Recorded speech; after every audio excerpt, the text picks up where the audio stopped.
Do I have to call them memory palaces? Well, this is a very interesting question that can be answered really quickly. No, of course not. In principle, you can call these location-based mental constructs that we use to store and recall information, we can call them whatever we like.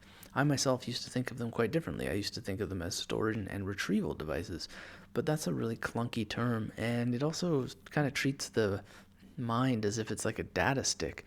But, the brain is not a computer and the mind does not run software, so maybe a better metaphor is useful, especially given that memory palaces are mental constructs based on real locations. They're not something that we run, it's something that we build. Perhaps the best alternative name for memory palaces that I've heard of came to me from a correspondent with whom I've shared many stimulating missives, and he's a gentleman in his 80s who has taken to the magnetic memory method like an electricity plug takes to the wall. He's modified it to his own needs and memorized hundreds of lines of poetry as a result of using the magnetic memory method, not to mention memorizing and using a substantial pool of foreign language vocabulary, which in this case is German. And he told me that one of the barriers to success in the beginning was this term memory palaces. It never gelled with him, and the irritant seems to have actually created a barrier between his mind and his forward success. And if something like the word or the term memory palace is getting in your way, then come up with something else.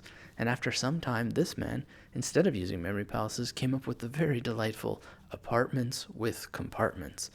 Now, I happen to know that he lives in a 10-bedroom house and that not all of his memory palaces are actually in apartments, but if calling them apartments with compartments yields better results, then that's fantastic. So if you have an alternative term for memory palaces, please let me know. Send me an email at learnandmemorize@zoho.com, and I've got a special gift for you just for emailing your answer in.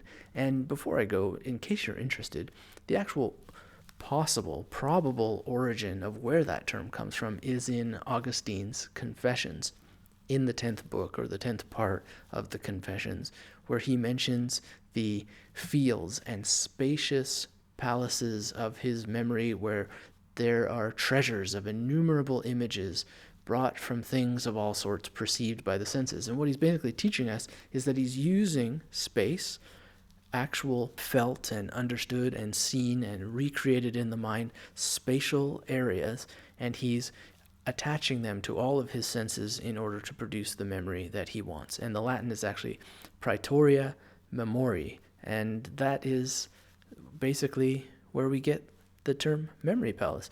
And if it was sexy enough for Augustine, it's sexy enough for me. But like I said, don't let the terms get in the way of making forward progress. It's very, very important to just understand the locus classicus of memory so that you're using location-based strategies in order to feel the magic of what they produce and to get the results that you're looking for when it comes to memorizing and recalling information with ease, with effectiveness, and with fun. So again, if you have an alternative for the term memory palace, get in touch, learnandmemorize@zoho.com. And if you're not already subscribed to the Magnetic Memory newsletter, I've got a memory improvement master plan totally free at magneticmemorymethod.com. So talk to you soon.